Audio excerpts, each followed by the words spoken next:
Hello and welcome to the Nash Cares Community Education Series, a panel discussion on mental health and neurodiversity. My name is Robin Wagner and my pronouns are she, her. I am the Burt Nash Center's Health and Workplace Equity Manager and will be the moderator for tonight's panel. Before we begin, I just have a few announcements that I need to make. I want to begin by thanking Meritus Credit Union and Tim Mock and invite him up just for a few words. They are a presenting sponsor for today's event.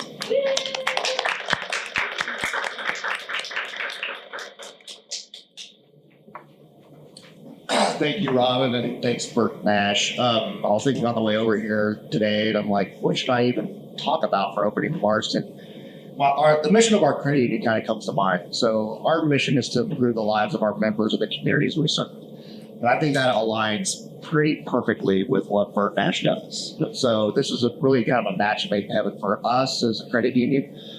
We really think it's extremely important. Now, while our world kind of revolves around financial wellness, I think we can all somewhat agree that financial wellness plays a big part in overall mental wellness as well. So, unfortunately, for those of you that have kids, probably understand that they can monopolize with sports activities. I do have to leave to go take my daughter to practice. However, I did bring some leave behinds back there. There are some bugs, there's some notebooks, pens. And if you have any questions regarding your own financial life, or you know someone who's just in a tough spot with that, please grab one of my cards.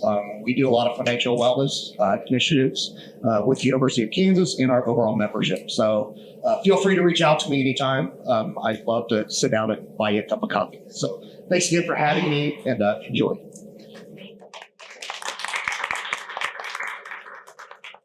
Thank you so much, Tim. I would also like to thank each one of our panelists for sharing their personal experiences on tonight's topic and taking the time out of their busy schedules to be here. This truly is the beginning of this work, and we believe in the importance of diversity, equity, inclusion.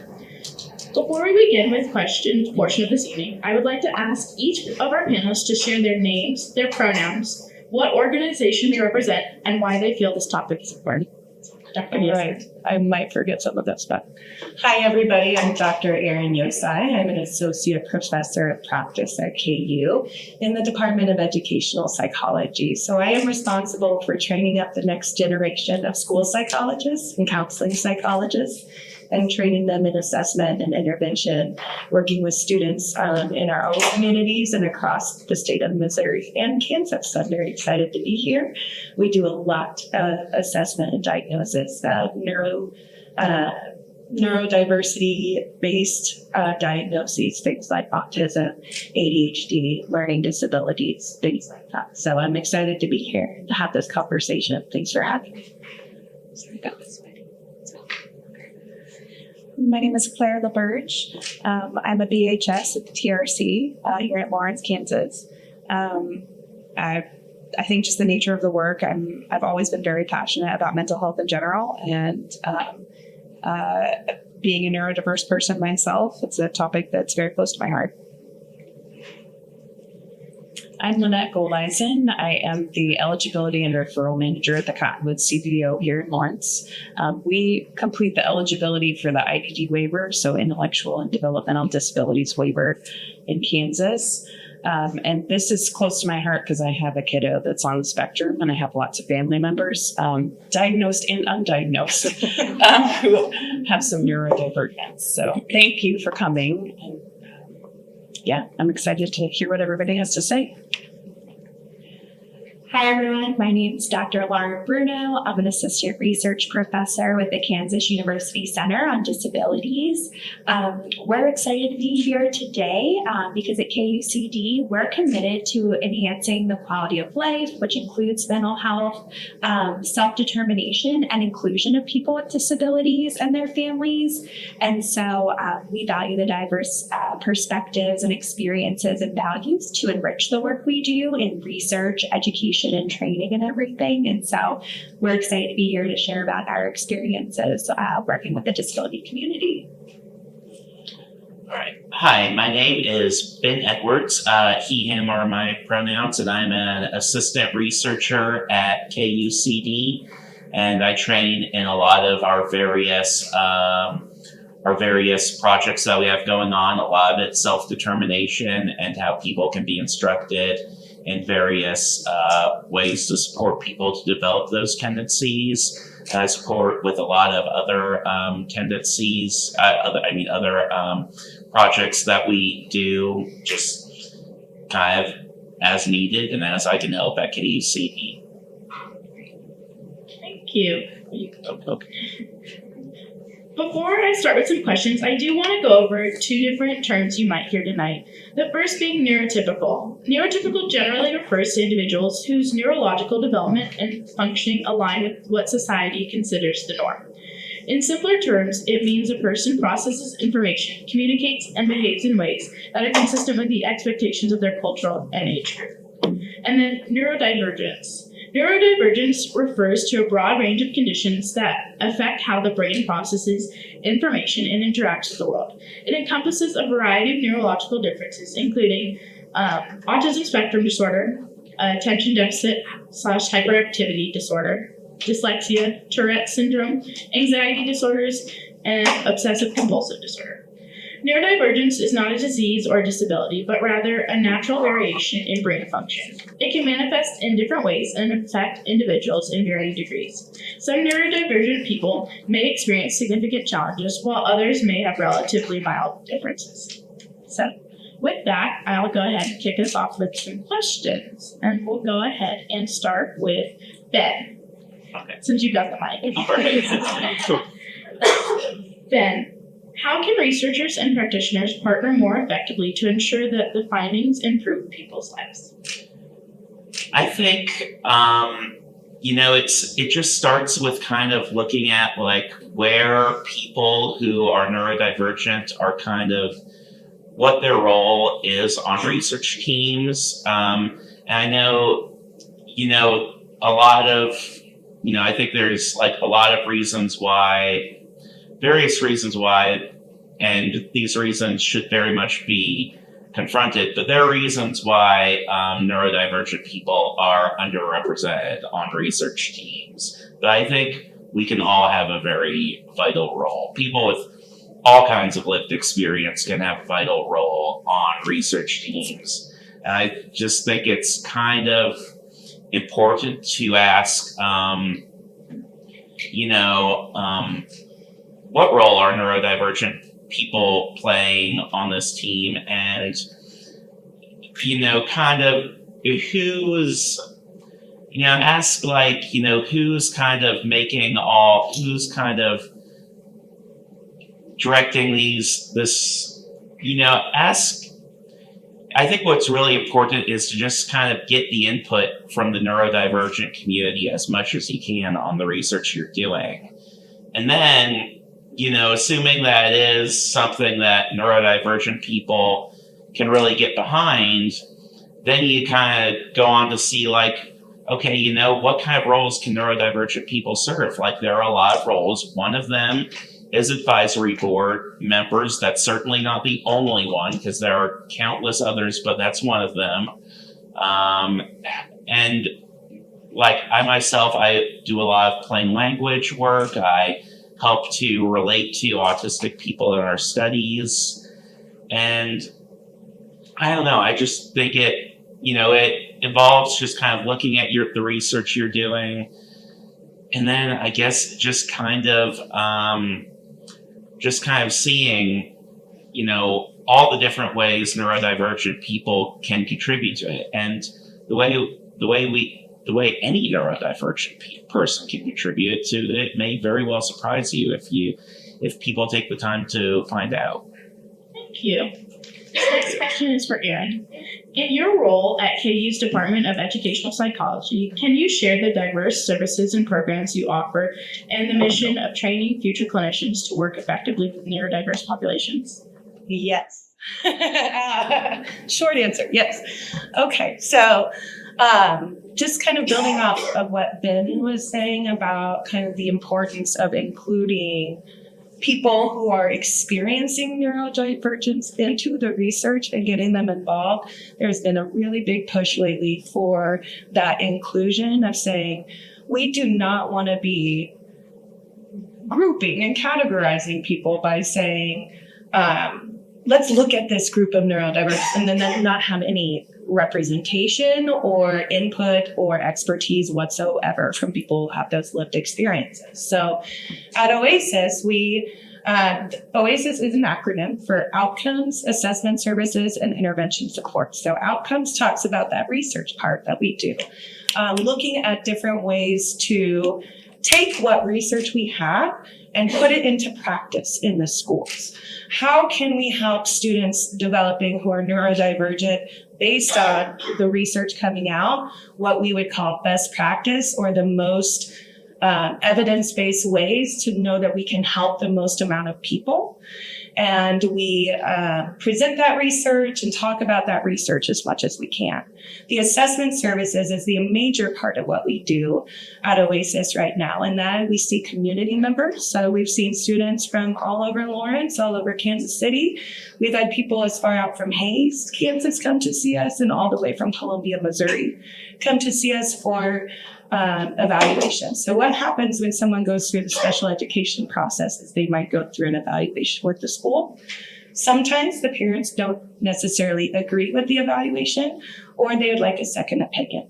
So they might come to us to go through a diagnostic process with much more in-depth comprehensive testing to where we can bring a diagnosis and recommendations. Now, when we give recommendations to the parents, we always say, these are recommendations. The schools by law are not required to do this, right? But these are things that we think would really help the student accommodation-wise if the school has the resources and the abilities to implement these practices. We also have students from KU who have gotten to college and are saying, I have never struggled before, but I'm struggling right now. And maybe I have ADHD. I've always, my mom always told me I couldn't pay attention or different things. And so there are certain limits that people have for when they experience difficulties or symptom presentations or really are feeling different or like their differences are significantly impacting their ability to live their everyday life successfully.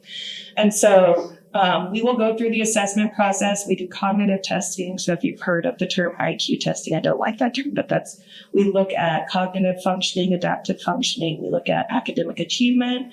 We do ADHD testing. We have specific autism assessments. And we also have specific learning disability assessments we do for dyslexia, dysgraphia, or other written or nonverbal learning disabilities. So we are stoutly in the world of neurodivergence a lot. And we really care about bridging that community link to resources, education, recommendations, and support. Now, the intervention services part is really working on finding ways to do intervention with our community members who may be neurodivergent in some way. So 2 summers ago, we did a reading summer camp for kids who were struggling with their reading skills, may be diagnosed with dyslexia, may have other learning disabilities. I put on summer camps similar to that for children on the autism spectrum to work on social skills. So finding ways to connect with the community and expose my students who are going to be future school psychologists and child counselors in how to be the most responsive, equitable practitioners possible in those fields of intervention and assessment. I could go on for the whole panel, but I will stop there unless there's a follow-up question. I'll come back and grab a couple of All right. what you said. Okay, cool. Let's go ahead and do Lauren. How is current research at KU helping us better understand the intersection of disability, neurodiversity, and mental health? Yeah, so to build off what everyone else has said so far, right now at KUCD, we have a big mission related to inclusive research practices. So not just doing research about the disability community, but alongside the disability community. So we hire staff with lived experience to inform the work and research projects we're doing. Ben often is a co-PI with me on federally submitted grants. that we believe his perspective and other team members' perspectives brings value, again, not just once the grant is funded, but in the development of the grant, identifying partners and identifying what is important to the disability community about the work we want to do. So right now, while we don't have any projects specifically looking at the intersection between mental health and disability, we do have a federally funded project called Connect Up that partners with the University of Minnesota. And Check and Connect, the intervention we're combining with the self-determined learning model of instruction, uses a one-to-one mentoring program to support students to build their self-determination skills. Now, these students are at risk for dropping out of high school, and so we may see an intersection between mental health and disability status. But in this project, Ben and other members have helped us blend these two interventions to ensure that everything we're delivering is neurodiversity affirming, and then our mentoring sessions are meaningful. But what we're really hoping to do is support students to develop those self-advocacy skills, self-determination skills, self-management skills, to go through goal setting, problem solving, and reflection to really learn what a self-directed life could be. And this was something identified as important to team members we work with. And so that's one way that we're doing our research right now at this intersection. So thanks. Thank you. From your perspective, working on eligibility and referrals, and also being a mom of someone neurodiverse, what are the biggest barriers families or individuals face in accessing mental health and disability services? Really, the biggest barrier up front is insurance. Unfortunately, there are lots of issues that we run across on a regular basis with Medicaid, Social Security applications, that kind of stuff. It's complicated. It takes a long time. And for somebody who struggles with things like executive functioning or has dysgraphia, that would be a really difficult task to complete a Social Security application. So just getting started with the applications for all of those things. And then unfortunately, the waiver in Kansas, I'm sure lots of you are aware, has a very long waiting list. It's 10 years. It used to be 10 years. It's now about 8 years. And the legislature has been working on offering more funding, but people are applying when they're 5 and not getting services until they're 15, which is unfortunate because people need supports. They can have case management immediately if they want that service, but they have to wait for such a long time for services that could be really beneficial to them.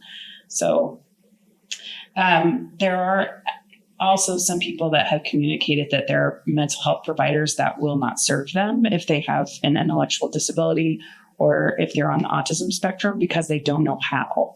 There's a lack of training, unfortunately. There's not a required amount of hours for practitioners to have, and that's something that we're talking about with some of our other CDDOs and affiliates about what that process looks like and how it needs to evolve because it's really hard for somebody who can't read to go to therapy and get handed a worksheet. Here, do your homework for next week.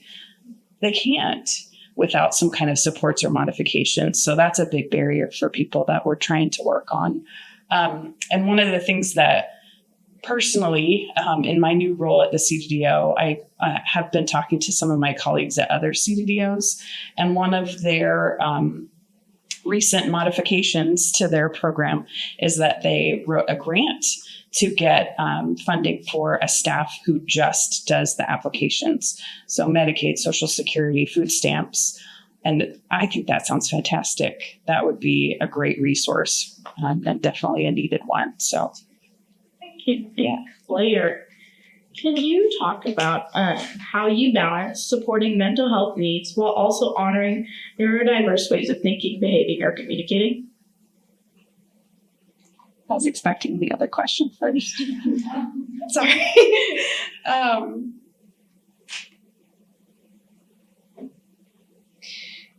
We often might see someone in crisis who isn't reacting the way we might expect them to, or who is seemingly overreacting, in quotes, to a situation that might not seem as big of a deal to us as it is to them. But all of us, whether we're neurotypical or neurodiverse ourselves, can express empathy and give good care by focusing on the individual in front of us and their personal perception of the world, and not focusing on our own personal biases or making judgments about what we consider an appropriate trauma response.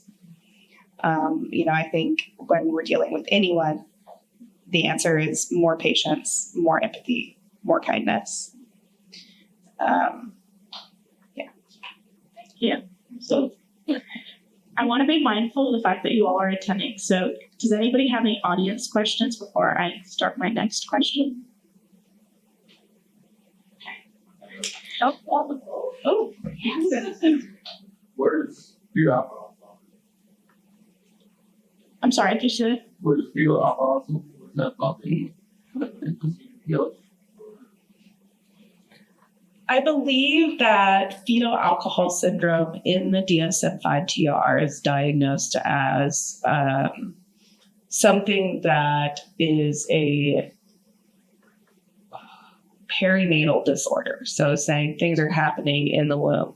And what we know about fetal alcohol syndrome is that it causes a lot of developmental delays, very similar to what we are talking about on neurodivergence. So I think it could easily fit under the umbrella of neurodivergence because it is a difference in brain development, which is really all that neurodivergence is that difference in brain development.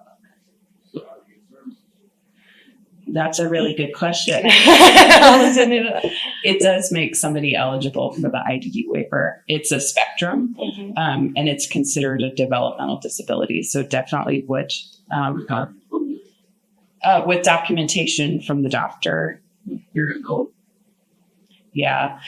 For the state of Kansas, the requirement is that we have a medical diagnosis, and that can come from a primary care provider. It can come from KU Med, Children's Mercy. It could come from Stormont Vale or LMH. If somebody diagnosed someone with fetal alcohol syndrome and we have that paperwork, then we could potentially make them eligible. But we have to have documentation to prove to the state that this person has this diagnosis and needs these supports.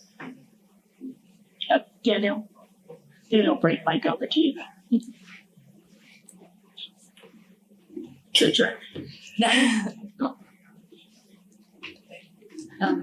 I was curious, do any of your organizations diagnose autism for adults? You get a lot of adults who are wondering if they have it, when they might know. So we are child focused in our training clinic on campus, but we do see some adults when we have the availability. But there are other training clinics like ours on campus through KU Clinical Psychology that does the KU Psych Clinic, and they do adult ASD evaluations as part of their services. And then I think there are some other training clinics on campus as well that might be able to do that for you at a reduced price, or it would be looking into more private practice or assessment companies for adults that would help you connect with either an assessor, a specialist, or help you go through that process. Zipper Nash doesn't do that. Not currently.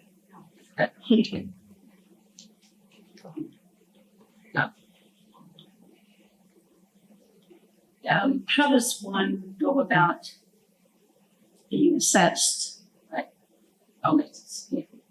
So for OASIS specifically, we have a phone number and an email, and you can reach out to us. Because we're student run, it's not always answered, but we always get back to you within a couple of days. And we'll fill you out an information sheet with just your contact information, basic kind of referral questions or things this person is experiencing.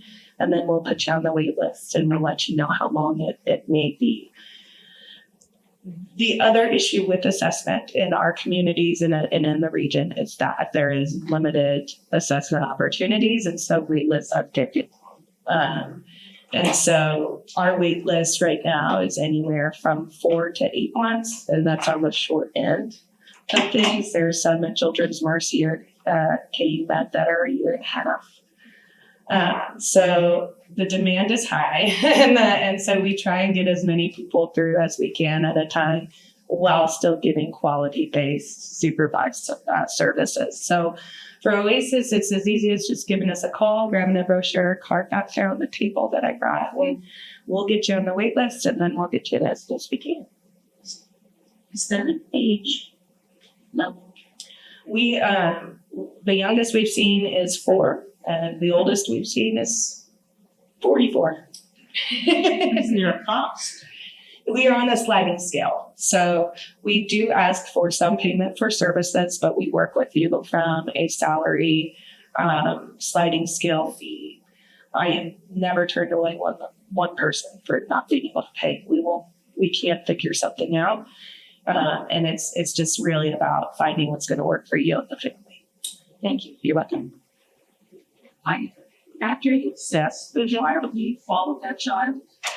If we were to follow that child, you would have to do like an IRB and have a research protocol to be able to do that. We've talked about doing some longitudinal follow-up, but we haven't quite gotten there yet.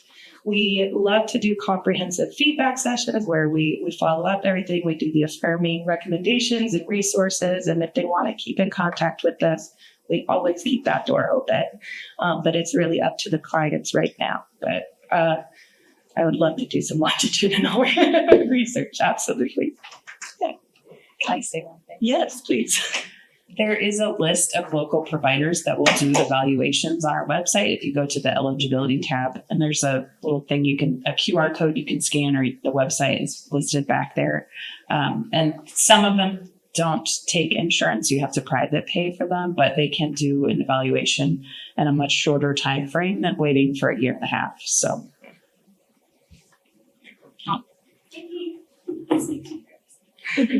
Thinking back, I think it was in May when there was like all this evidence of national attention, in not a positive way, especially with autism and specifically, and just I guess how trying to support students and the communities that I work in, and kind of giving back some of their dignity and moving forward, just supporting them while not, I guess, like putting that spotlight back on them, and just obviously being inclusive and holding space for them, but just specific strategies working within communities where there are autism and people with autism and people with neurodivergence. How to be more supportive, and I know that just felt like kind of a crisis in some of the spaces I work in. I guess looking forward, things that we can support that.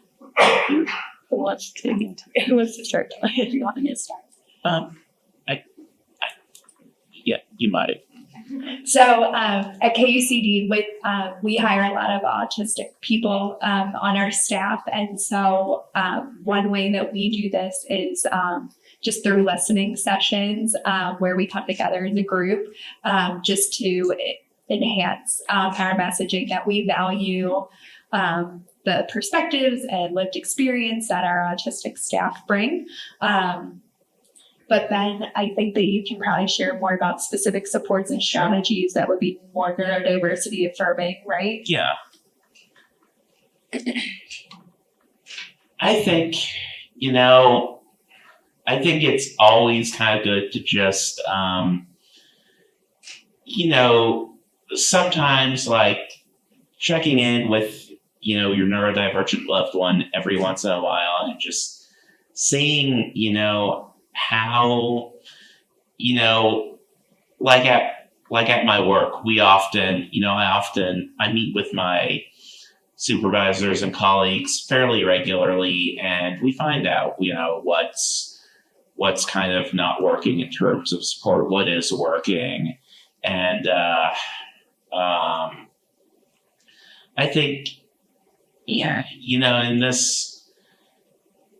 this climate, it really, it does help, to know that, one, that we are valued, our own what we bring is valued, and, what we say on various things, anything, happening today, that it's valued and heard. And I can't really think of much else to add to that, but yeah, that's kind of my. Yeah, and I think another piece is around education, right? So this past spring, around that same time, we met with KU Athletics because there was something that was out that was not accepted by the autism community, a logo they chose for jerseys. And Ben and I got to meet with athletics, provide feedback, provide education, and it wasn't in a criticizing way, but more about, we're here to make you more aware. And one of the big messages that we did walk away with was that it's not just autism acceptance, but it's autism awareness, right? And we were able to educate them on this topic and again, around what the differences between language can mean. And so making sure that we're using inclusive language and making people feel affirmed and heard, I think is beneficial. But I think having conversations and education for people who may not know can also kind of combat some of the negative climate that we're seeing. You want the pin? There's one of my husband's favorite phrases is, if you've met one autistic person, you've met one autistic person. And I think the same could go for just about any other, neurodivergence. Each individual is an individual, and tailoring our language and tailoring our general interactions with that person to that person, and asking them, is this the language you like? Is this acceptable? I think is just really something important to remember. I'll say with littles, I'm just nodding off of everything they said. Absolutely, education, awareness. And what we talk about is really normalizing differences. So when I'm teaching my students and we're talking about diversity of difference, we talk about how diversity is not just the color of your skin or your brain wiring. It's where you grew up. It's the churches you grew up in. It's the way your family celebrated holidays. I ate left side at Christmas. Anybody else? Right? So I'm diverse from you right now because you have no idea what left side is, right? So being able to normalize that no matter your diagnosis or neurotypicality, you have diversity, you have differences about you, you have strengths and weaknesses that make you awesome. That is more important from an acceptance level for me on a kiddo level of just saying, yeah, everybody's different. Everybody has different wiring. What are your strengths and weaknesses? And how do you choose to self-regulate and cope and learn your skills and different things? So with the kiddos, it's really just about normalizing and championing differences in development and seeing how those things all play together to create strengths.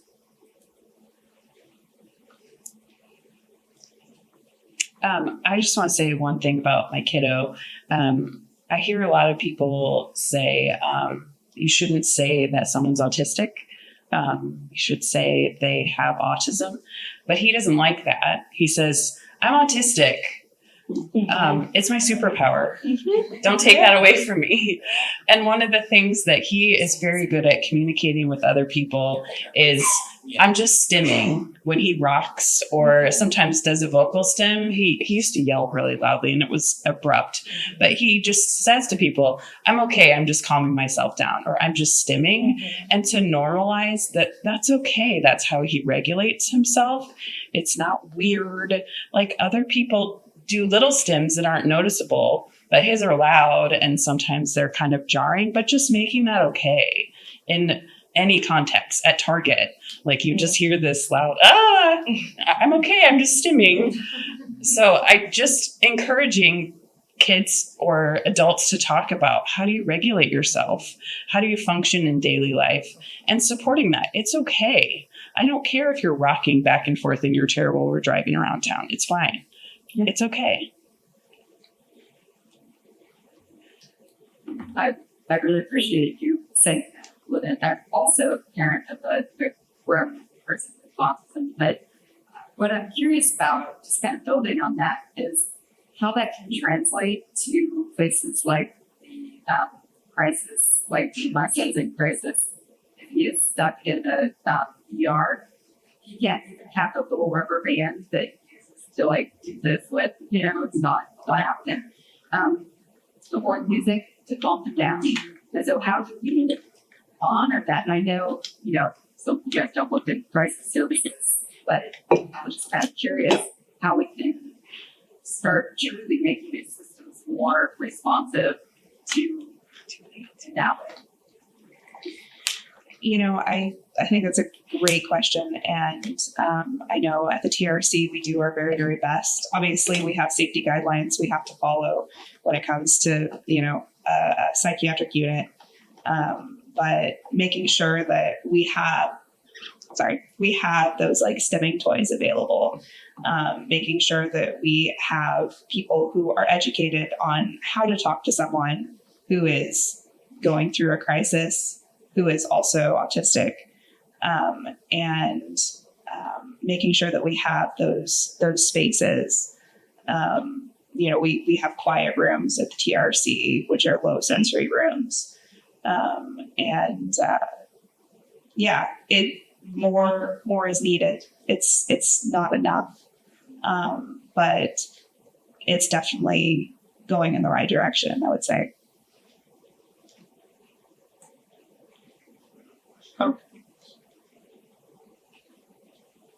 I was curious about vision like bipolar schizophrenia.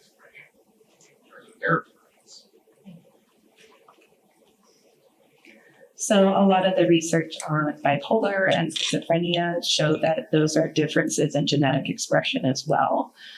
Usually some sort of gene expression or onset doesn't happen until later in life when you're closer to adulthood or you hit puberty and those hormones go crazy or different things like that. So usually the neurodevelopmental disability label is kind of saved for things you are absolutely born with. And we can make the assumption that usually, right, they're born with that.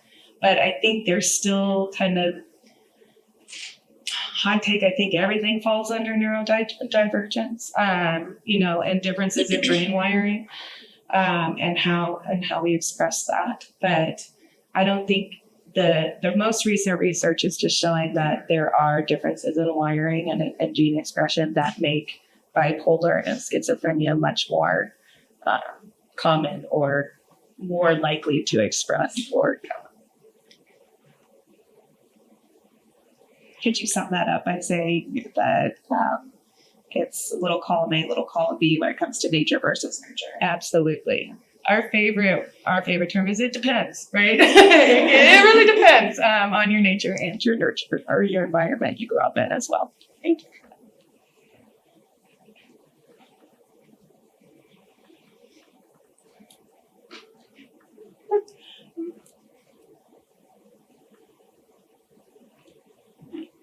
Hi. So according to the internet, women and girls oftentimes don't get diagnosed till later in life. What can we do about that? I feel like I'm talking a lot. Sorry, I'm a nerd about it. So I have a student who is actually working on this for her dissertation project. She's also really interested in the diagnostic differences between males and females in the expression of autism or being autistic. So I think one of the things that we've been talking about with how girls present younger in life is much more representative or synonymous with like anxious or internalizing behaviors, and where we may see more of the externalizing behaviors from the boys. And what tends to happen in schools that we talk about a lot is because schools are under-resourced, if you're not a behavior problem, you're not going to get flagged for intervention or for follow-up or anything because you're getting your work done and going through. So for me, I was a late diagnosis ADHD. And I was the one who was, rushing through work. I didn't care. And then I would just get out my book and I'd read. But I wasn't a problem. So cool, And so what I think needs to be done is more education and training teachers, training support specialists, training pediatricians in those differences for women and men.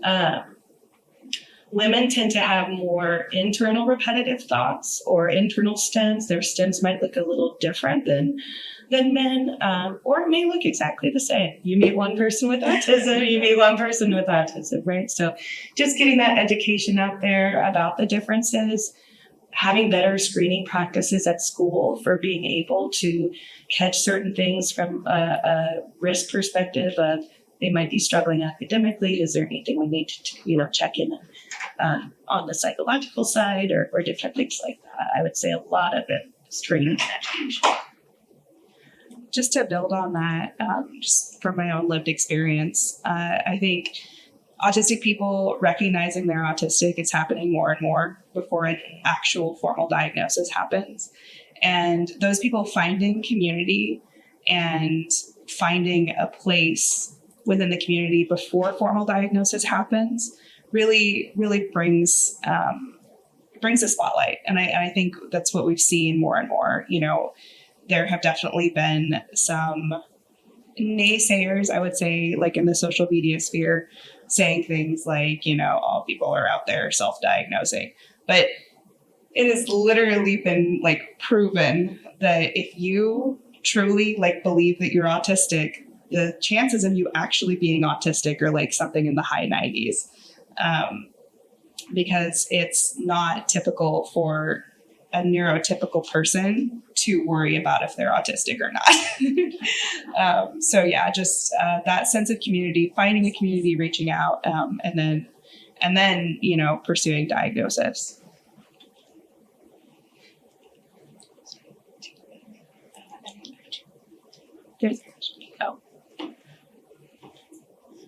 So one thing that I noticed that I would like to see more of when you spoke about papers that are done studies, also actually don't have access to those databases. And I'm curious if there's anything that could be done or, certain platforms that can start to be utilized for those kinds of research, especially when it comes to the whole thing having a paper. Here comes my Be available to readily receive that information. So I definitely with my child, that's something I want to learn more about. Absolutely. I could not agree more. I'll just say right there. I think that you are hitting on one of the biggest problems in this science to practice pipeline that we have of the research being done. And then how do we share that research? How do we get that research out to people who need it? And so, in our little corner of the world, we're talking about doing parent resource guides, parent groups, doing things like that. I know there are probably support groups online or in the community for parents of children who are autistic or have ADHD or, are going through things. And if there is a way that we can help access that information, we try to do that through our recommendations, our resources, our referrals.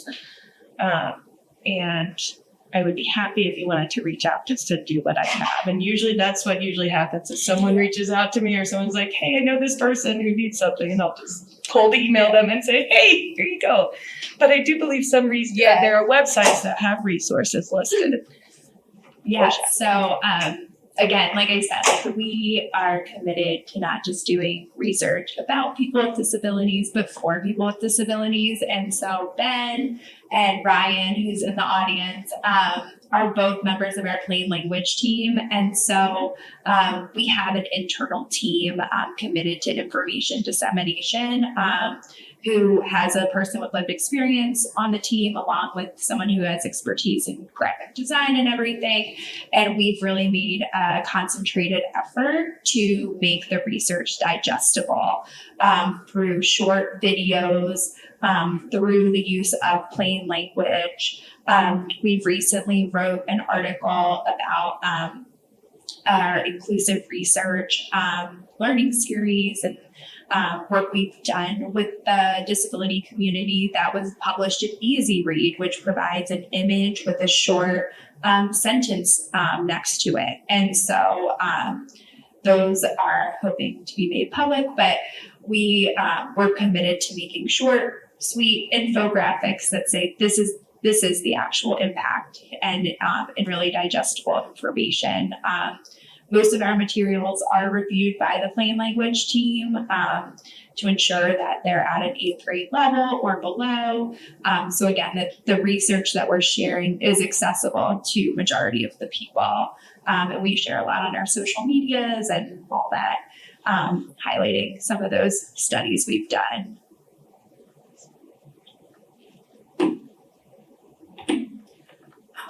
You mentioned a list of practitioners that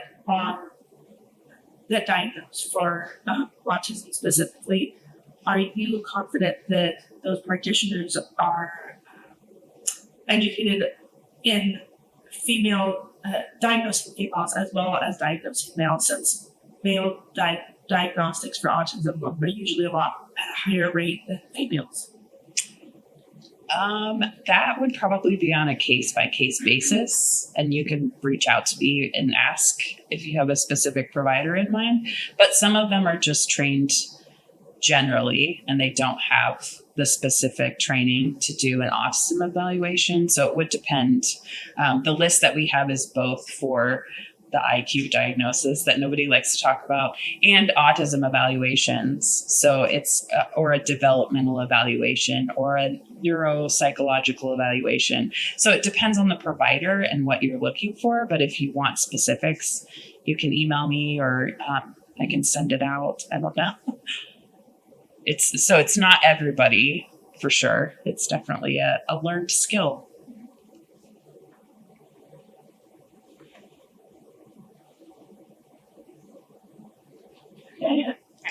I have my next question later. For that, you've got the time, so I'll ask you, how does the referral process affect someone's long-term engagement with services? So for the IDD waiver, it's from age 5 and through the whole life. There's no end to the IDD waiver. Some other waivers in the state of Kansas are age limited, like the autism waiver and the TA waiver, the technology assisted waiver. Sorry, we have so many acronyms. I try not to use them, but there are a lot of them. So supports can be lifelong if that person needs and wants them. So they start with targeted case management. Kiddos can receive things like personal care services. There are some medical supports for people that need it. So LPNs, RNs can come to the home. Medical alert rental, if that's a needed thing. And then we also have adult services, day and residential services, and supported employment, and wellness monitoring for people that need regular nursing visits. So it's a lifelong service, which is why the waiting list is so long, because people use it their whole life once they're eligible. Lauren, what is one of the most concerning gaps that exist in research, and how can communities help further these initiatives? Yeah, so like I said, we're currently not doing a lot of research at KUCD on the intersectionality between disability and mental health and everything. And one thing that we really are committed to is our work in self-determination. And so I think that's one of the gaps, right? Is that we are not clear on how self-determination, which is one of the largest predictors for post-school success for any child, intersects with mental health and can be supportive for students who have mental health needs. And so while we do have some partners who are not us, who are beginning to explore in this area, I think with the knowledge of what can work, and tools like the self-determined learning model of instruction that we use, using it to support mental health in schools and communities, I think is something that we could better focus on and grow in. We know that agency, choice, advocacy are all skills that could benefit someone from directing their supports and services in various areas.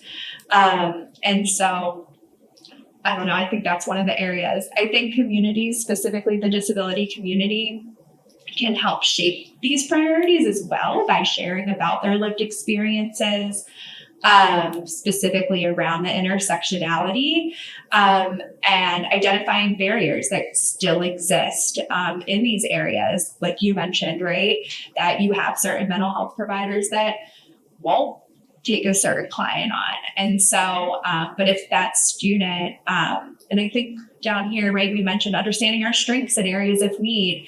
And so by understanding those, which are aligned with self-determination, and understanding barriers that may exist, right, you can kind of then self-direct your services and supports in a meaningful way for yourself. But we want to emphasize autonomy and strengths. And, but if we can design this with lived experience in this whole process, then I think it could be huge. But I think one of the biggest gaps is that we're missing out on that, and that we need more disability researchers in our research teams. Ben, what role does accessibility in research itself play in advancing equity?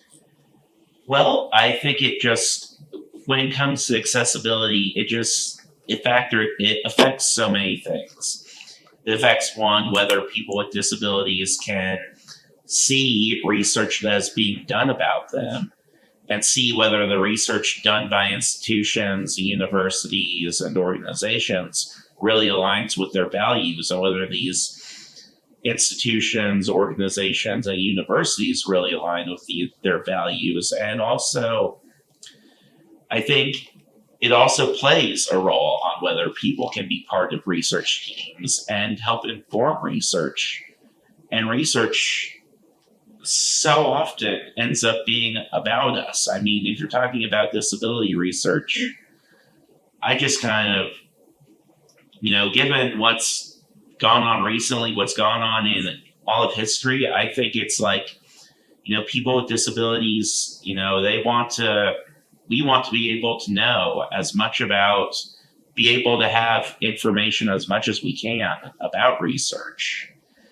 So I just think accessibility, it affects, being able to get into research, and then it affects also being able to see what research might do, like say about your life or your what you can do to live a better life. And it also affects, accessibility also very much affects, can we really participate on the research team after we've gotten our foot in the door? So there are just all kinds of ways that I think accessibility can affect research and our relationship to research. Absolutely. Claire, in your work, what have you found really helps when supporting someone who's neurodiverse in a crisis?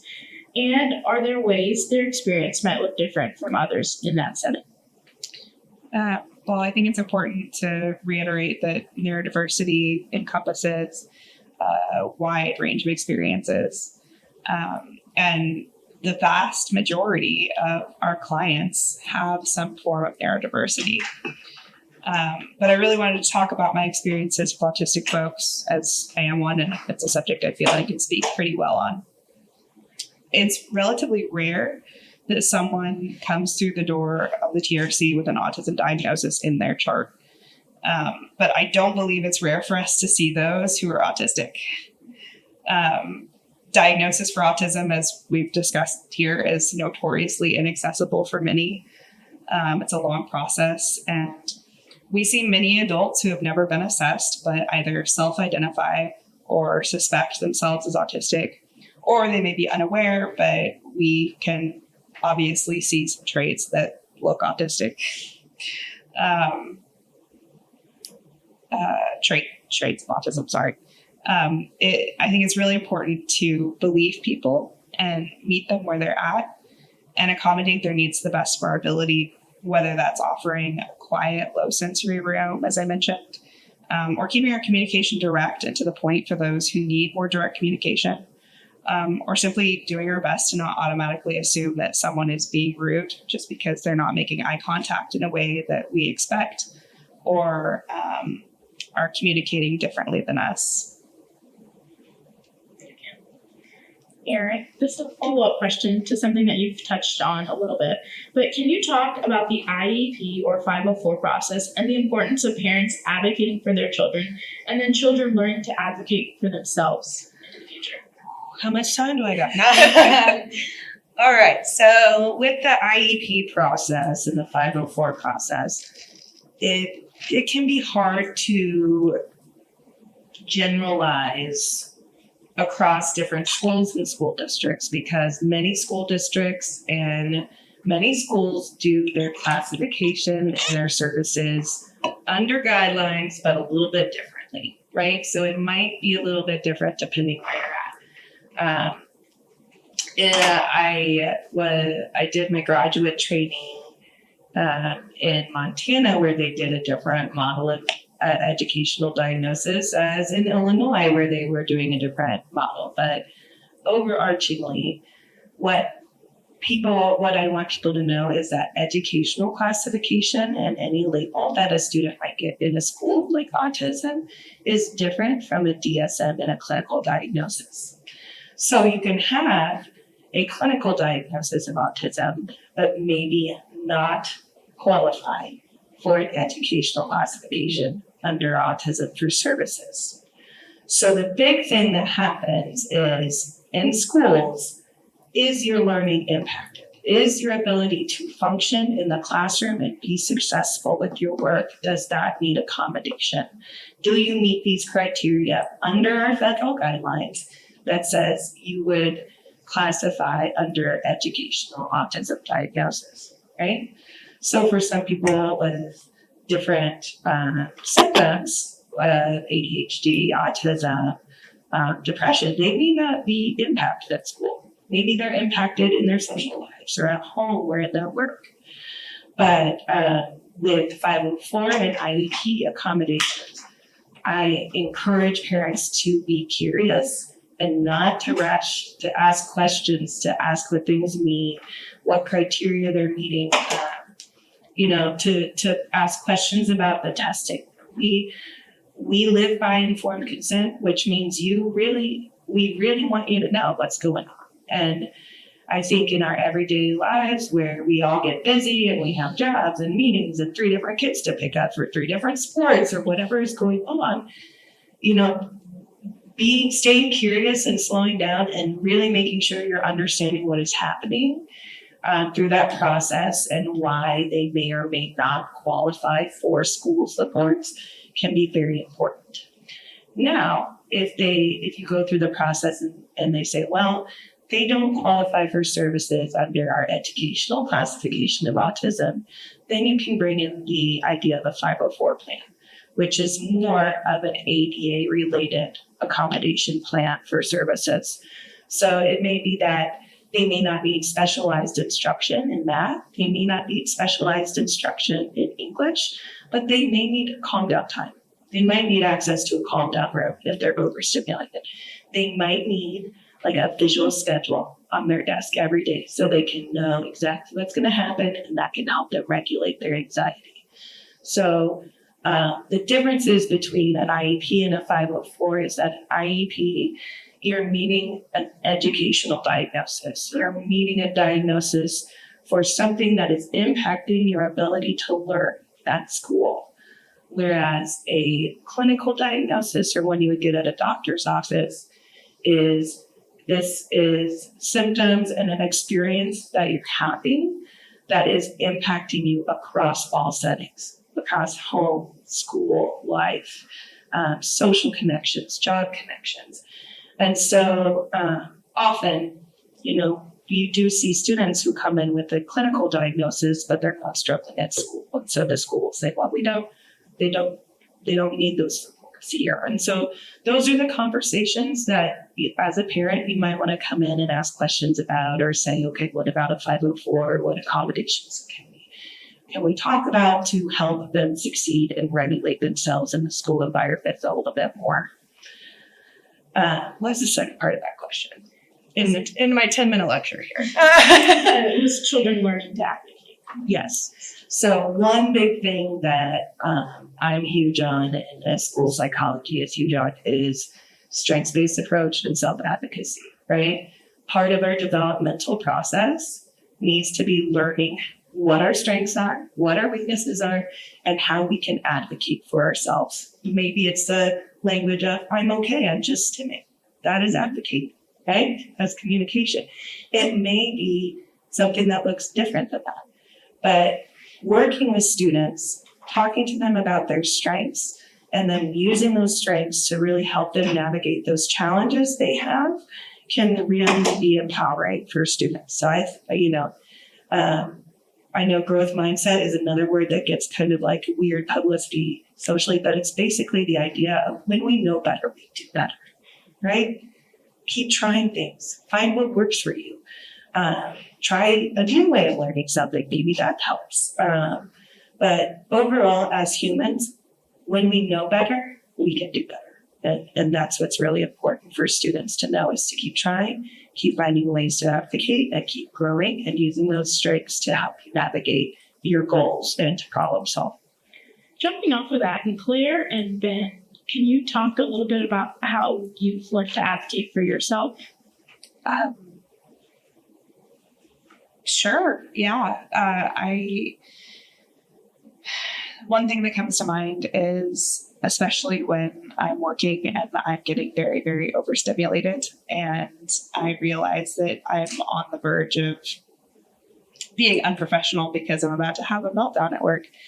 I have learned that, well, I have great coworkers, and those around me are willing to support me and willing to give me that time that I need.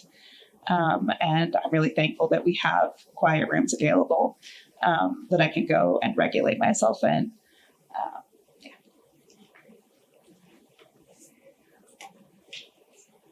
I relate very much to what you said, Claire, about having coworkers that you could go to when you need whatever it is you need from them. I've also learned that, well, they're, outside of work, in a number of situations, there are times where you have to be persistent. If you have a need that's not being met, sometimes you have to keep speaking up, and sometimes it might I find for some people, it's just they take a while to really get something that, I don't know. I find myself in various situations where I might need to advocate, whether it's, in my family, I might need something, I might go to them. There are also, there's also just situations in the community where I'm like, situations in my community life where, I learn, I learn to kind of explain different things about myself, my experiences, my disabilities, just in case I think anything, related to that might come up. And, I just kind of, sometimes I think ahead to what kind of situation I could find myself in. And it often doesn't happen. Oftentimes I don't really need to just sort of preemptively do things to confront a scenario. But,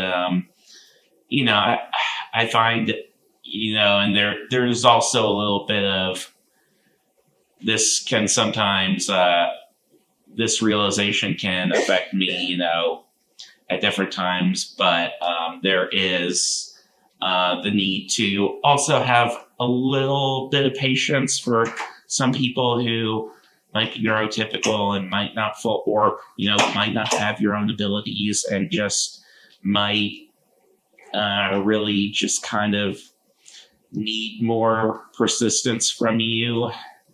So, there are a lot of ways that you can advocate for yourself if you really need to. And I know there's no one size fits all solution. So I hope everyone, can find really whatever it is that helps put them on a path to better advocating for themselves. Yeah. Lauren, how do you see research translating into practice in schools, clinics, or community programs? Yeah. So this makes my heart flutter a lot, especially my doc training program was really focused on this idea of a triangle and connecting research, practice, and policy, specifically related to special education. But my heart flutters when we talk a lot about education, training, and professional development. So I think for me, who works with pre-service teachers and teachers in the field, it all comes down to the training and supports we're providing. So the training that they're getting in their pre-service teacher programs, if they are in the field, the professional development that we're providing, making sure it's high quality and ongoing. We know from our research studies that coaching can lead to better implementation of practices, specifically evidence-based practices. It doesn't just increase the fidelity of the practice, but it also can increase the sustainability of the practice over time. And that's really one of our goals, right? Is that we don't come in and do a 2-year study and then you just throw it out the window. We want this practice to sustain over time. And so I really think it's grounded in high quality education, training, and development, and people wanting to come back as well. And so for us, when we do trainings out in the community, in other states, nationally, internationally, recently been, we always co-train with someone with lived experience as well. So it's not just these researchers showing up with their research hats on and saying, you should do this.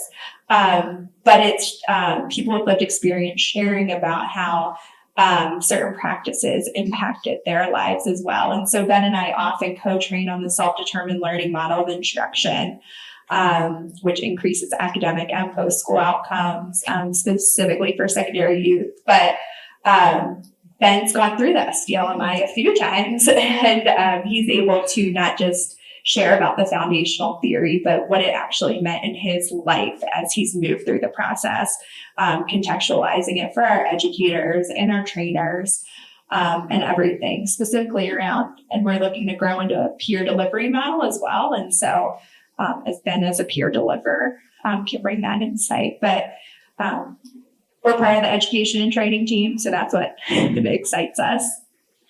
Yeah.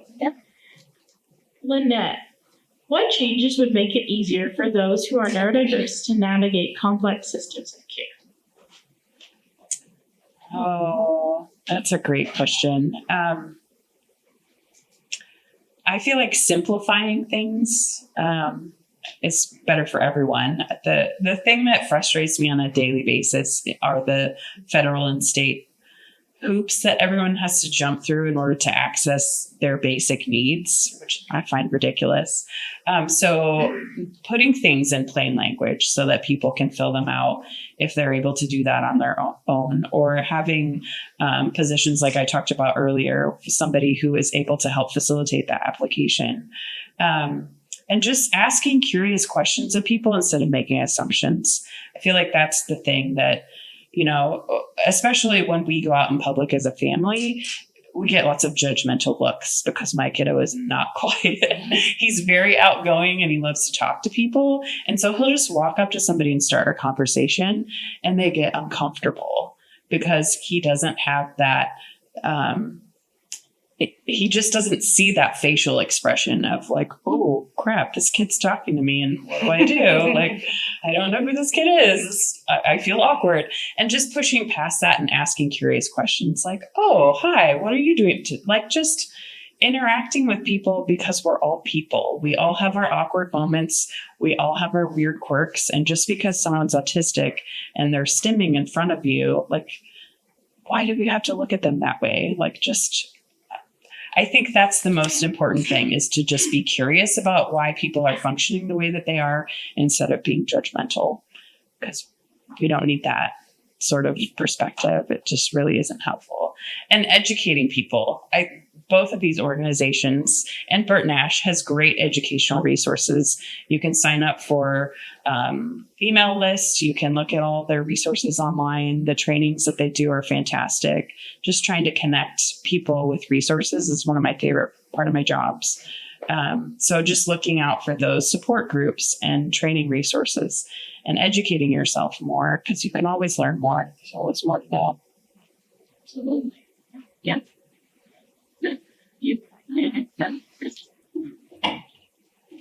Along with that, and to follow up with some of the student accommodations and resources, one of the spaces I'm in is a private college prep school, and there are students that are very academically high achieving and very self-aware of their strengths and weaknesses, and feel they're the first ones to say, I'm really smart. I don't have any social skills. So are there specific resources or platforms or websites or groups or anything that I can, a resource I can point them to that helps with more of the social side of some of this? Before I hand it over, can I just say one that I found is really good for transition age? And it's not a word that people use much anymore, but it's a person with lived experience, and it's called Asperger Experts, and it's Danny Rady, and he has fantastic trainings about supporting someone, especially as they're transitioning from high school to adult, what to do and how to kind of kickstart things. But if other people have other things, that's one of my favorites.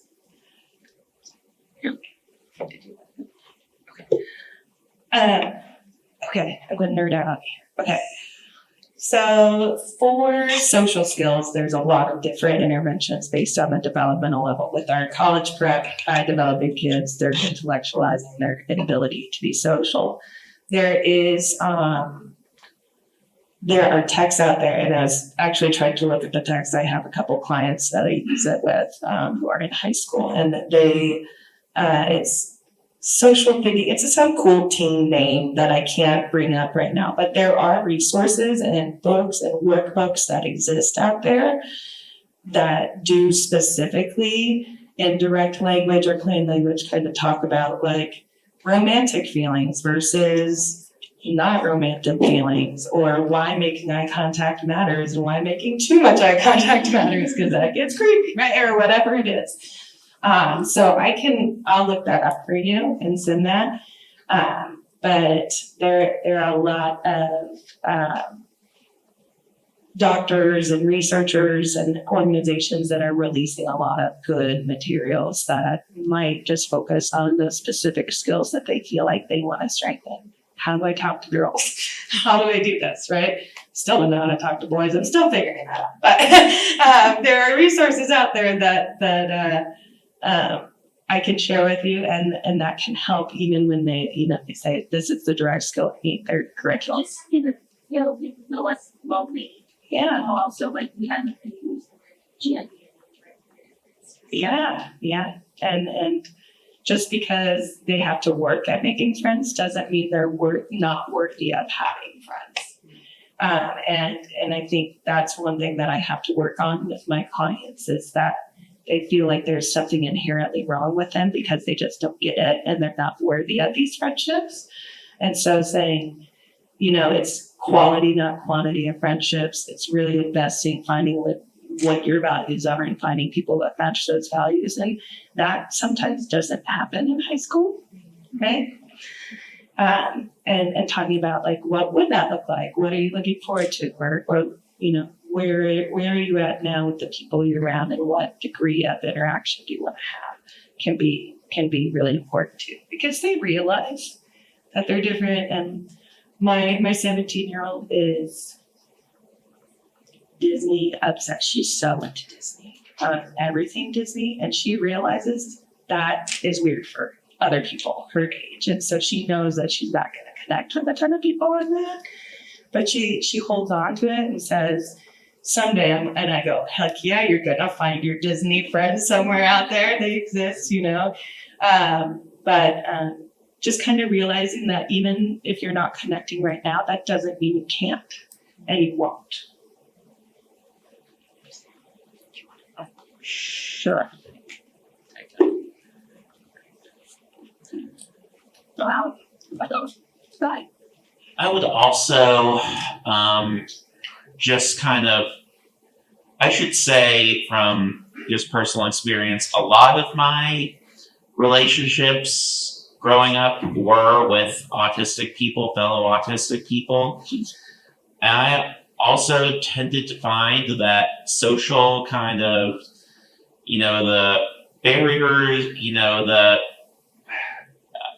I found a lot of my struggle with relationships and socializing with peers tended to be more around when I was socializing with neurotypical people and less when I was socializing with autistic people. Now, that doesn't mean that people should try to make friends with neurotypical people, because they totally should. But I think, I guess there's just kind of a little more of I guess there's just this other level or layer to understanding social relationships. And I think if we could just kind of manage to wrap our heads around it a little more, I don't know, I think a lot of barriers can be removed. Great. Lynette, since you're with an autistic child, at what point did you, I guess, not get diagnosed because that probably came later, but at what point did you feel that he was autistic?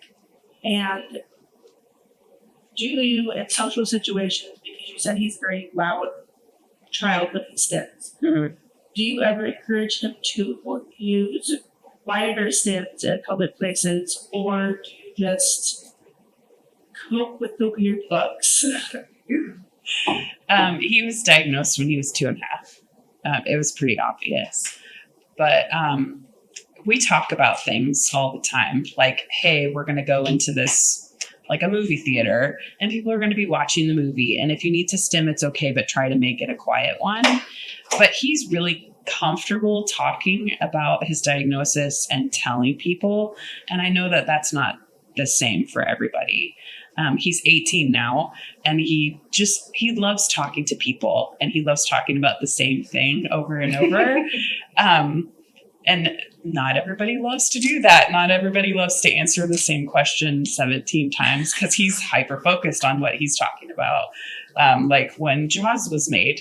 But the thing that he responds really well to is, hey, this is the situation that we're going into, and it's okay to stim, but if you can try to modify it so that people can still enjoy what they're doing, we kind of frame it for him to recognize, like, hey, the loud yelling stim is really overwhelming for some people, or hey, we're going to a movie where other people are trying to watch a movie and not talk about Jaws. They're trying to watch Stitch or whatever.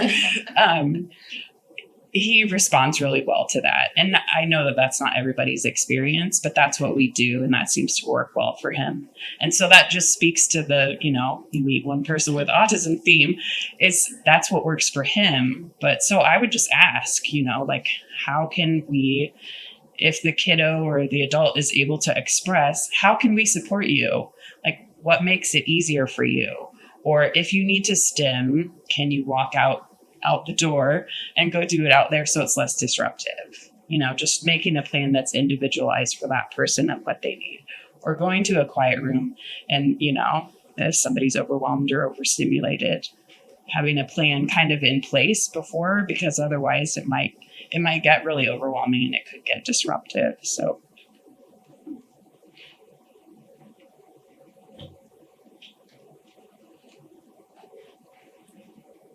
I just wanted to quickly circle back to the question that was about what would make it easier to go close to access services and navigate services.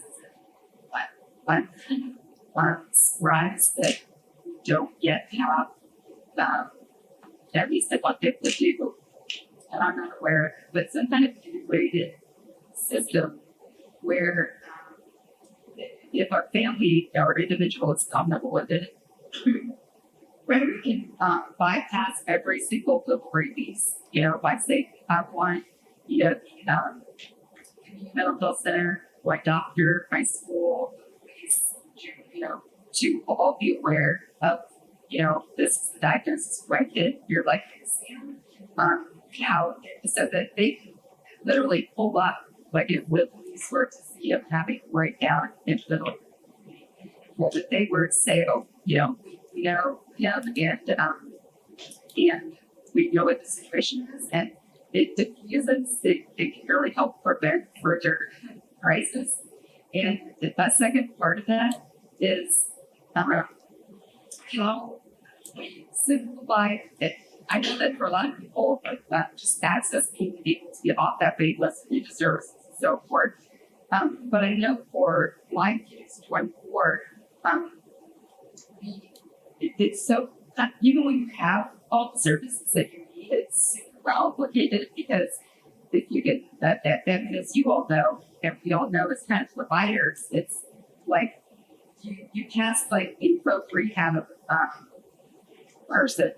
And so you have to meet with them first. But that's not really your book rehab case manager. That's not going to help you with the job. They just have to figure out to send you to help you with the job. And so then you go to this case manager, but if you want to be in this program, you're going to this one. And at one point, my son had, like, I counted, he had like 4 or 5 different people with the title of case manager in his life. And, with managed care, so he has a ethic, or whatever most of the time, so our case manager. And I literally have to explain every single time this case manager is the one that is from, it's for health insurance, and so she has to ask you. And luckily, you've been lucky in that they tend to, try to schedule some things together so that they can both be in on a particular assessment or whatever basis, and things like that. But I'm always amazed that, why does she have a situation with clearly he's been in all these services the whole time? Or why when I go to the ER, I've sent you my garbage ship papers. And shouldn't have been in the system by now.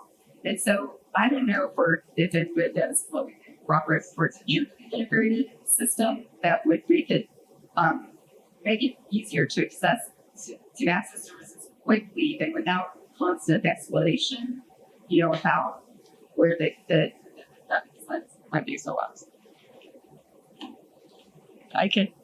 It's been proposed, but the problem is a lot of federal regulations like HIPAA prevent us from talking to each other without releases, and all of the things that are services are separate. Like the SED waiver is separate from the IDD waiver, and the autism waiver is separate from the IDD waiver. It just makes it complicated the way that it was established, and so one of the best things I think people can do is to advocate.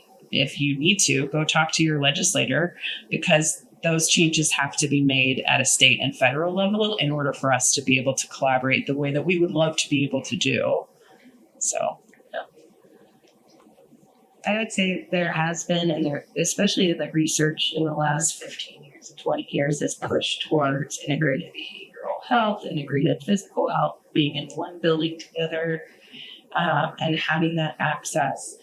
And again, it's like this idea, it's beautiful in theory, but our structures and our systems aren't perfect and in need of change. And so what we say in school psychology is if you want to change a system or implement systems change, plan on at least 7 years of work, right?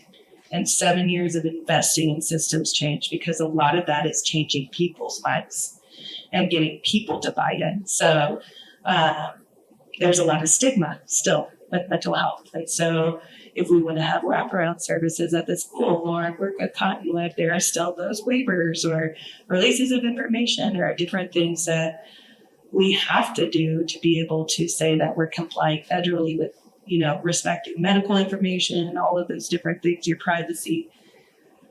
But also, I think that we see in Lawrence, there is an attempt at wraparound services. There's an attempt at the mental health team that goes out with the police, or having the TRC and the youth TRC that's coming. And, all of these things, it's then becomes the conversation. It's how can we get community members together like this to brainstorm? How do we tighten up our wraparound services? How can we do this and still follow what our systems are dictating that we do? I would say in some places you will see a lot more integrated healthcare than you do here. We're a little slower here. Funny because it's like, we have like an integrated case line. Yeah. I always laugh every time. I feel like this is the most disjointed integration ever. But I think the want and the desire is there. It's moving our systems and our people forward enough to say this is going to be the best thing for everybody, and getting that buy-in. We have time for one last question. Anybody? Oh, up here. I believe there was a meeting this morning. The Department of Health has an integrated care program for Nash. I don't know if that would be relevant to this kind of work as well. I have no idea. Out there like that meeting yet. Kelly, do you want? Or yeah. Oh, Chris, you're gonna bring it back. I would say as a parent, the question around the diagnosis and then the educational diagnosis for a 504 or an IEP is really irritating, because when the child gets home and you're wrestling with what they've had to do to compensate to be in the educational environment, it is frustrating that that's not taken into account. Absolutely. When you're creating the IEP. So that mostly is just making sure that my actual question is as a mental health professional, I am seeing more and more individuals who are neurodiverse, and I am not an expert in that area. So we've had discussions and disclosures about how I can assist, and, but there aren't enough people for me to refer to. So I'm wondering about the ethics of continuing to provide those services when you are not an expert, but you're seeing progress. It seems to be moving in the direction that you think is good. I'm checking it, but I am beginning to wonder when I'm trying to get myself better educated and ready to serve, understanding where those services are, resources are for me. But what are your thoughts about that in terms of just as a clinician? Okay, I completely agree with you. And it's very frustrating that schools and places have differential diagnoses and classifications, and we really should be taking in that home part, what's happening at home and what happens when they've been masking all day and then you're their safe place and they fall apart. Yeah. So I very much empathize with that and agree with you. Clinician and training wise, I would say, this is part of our ethical dilemma, right, of doing no harm. And so then the question becomes, am I doing more harm to this client by not seeing that because I don't know exactly what to do? Or am I, doing more harm by saying I'm not qualified, but the services that I'm giving them, or, I'm doing professional development or lifelong learning, is that doing less harm? And so I've been in a ton of rural areas in my experience. And so really the push is even support and empathetic support is better than no support at all. And finding trainings, materials, books to continue your own learning on that, and having that open dialogue as a clinician saying, I'm still learning a lot about this. Is that if there's anything you want to tell me, or if there's anything that's not working for you, let's have that conversation.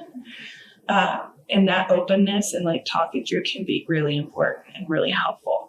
But I would say it becomes that question of, is not having services at all going to be more damaging than having a very well-trained and well-intentioned counselor who might not know some specific intervention points, right?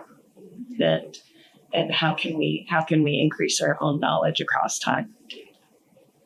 Thank you so much. Thank you so much to our panelists tonight. You all were incredible and offered so much insight. Thanks. Before we go, Dr. Watkins, if you want to come up and just say a few words.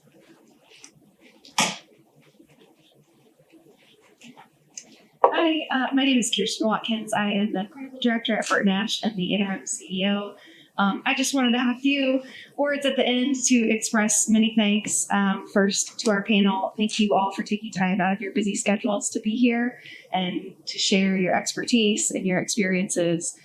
Just so many wonderful things you all shared with us and important information. So thank you so much. I also don't want this moment to pass without saying thank you to Robin for initiating this panel on this important topic and really pulling all of this together.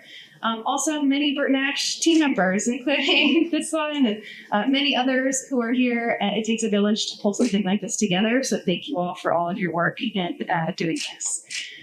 Also, Meritrust, again, is a wonderful sponsor for us, sponsors many things, including brings wonderful swag. So please hit that table back there and get some really great swag. But more importantly, their support for us is a reflection of their commitment to mental health. And that is very meaningful and important for a community partner to be so supportive.